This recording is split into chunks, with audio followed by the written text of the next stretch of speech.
starting out with Courting the Widow. Nice cover artwork by Claude Martin. Flip it.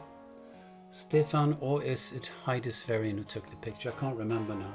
It's a married couple who lives just a little bit away from me. And the centerfold is done by Richard Johnson.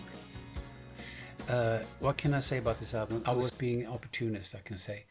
So I contacted the label that Steve is on and asked him, would you be interested to release an album with me? And they said, yeah, why not? So I was lucky in that respect. Nick Becks had taken me aside when we were in Seattle and said, well, because he listened to my demos and said, you really should make an album. These are strong songs. And, my sweet friend Nick, he even offered to play bass on virtually the whole album.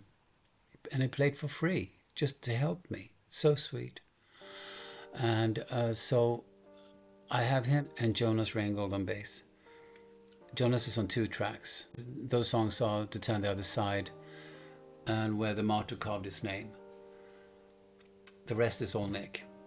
Then on drums I have Nick DiVigilio on most songs. I got Don Perry on a couple of tracks, as well as Gary O'Toole.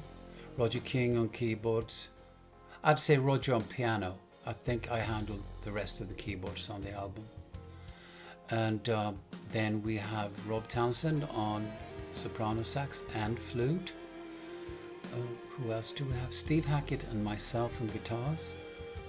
Lars Drugge, my neighbor, is on acoustic guitar as well, and Anne Björglien on the violin. God forbid I've forgotten anyone. I tend to be a bit forgetful at the age of 66. You must excuse me. And so anyway, starting out with Carry Me Home, a song I wrote for the Agents of Mercy sessions for the album The Black Forest.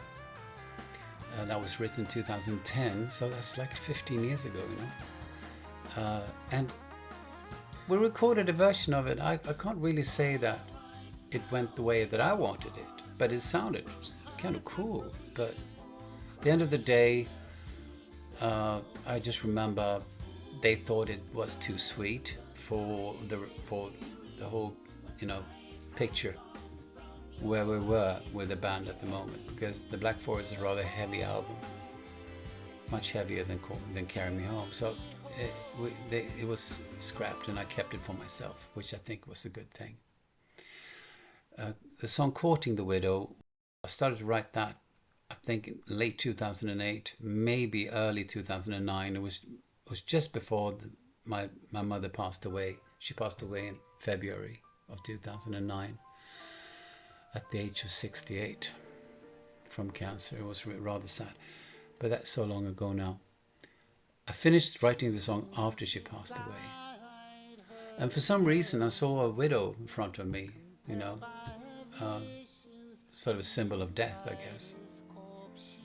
So I started to toy around with that idea of having a widow on the front of the album, and so Courting the Widow became the title.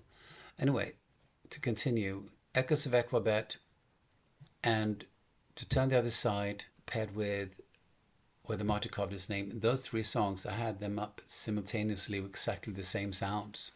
And Steve was keen to record solos for me, and it did so on Carry Me Home. Also some solo guitaring on the epic To Turn the Other Side, as well as there's a duel with him and me on the track Long Slow Crash Landing. The vampire diving into the sea, I think he just falls down there and didn't drown though, because you can hear the flapping wings at the end. It's very dramatic. The schoolboy choir, sampled of course, Mellotron at the end.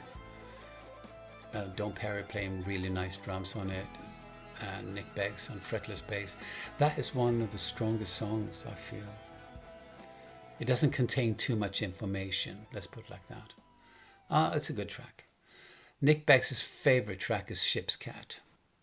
That was done in 2 days. I woke up in the middle of the night, had the melody, and I just went for it. I just sat down in the studio and started to record what I've heard in my head. And the next day I picked up throat and just held her against the microphone.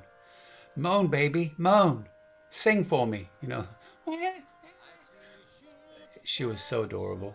I just thought, I got to keep this. I got to keep this.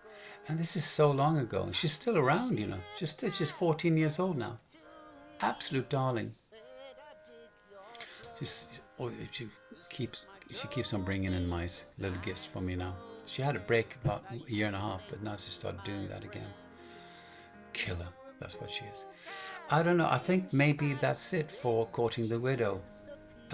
My sort of debut on a larger scale for Inside Out. What was to follow 2 years later is something that took me somewhere else. That contained one song that really put me on the map as far as being in the prog rock world is concerned. I'll talk to you about that in the next chapter. See you. I seen a ship's cat, but no rats.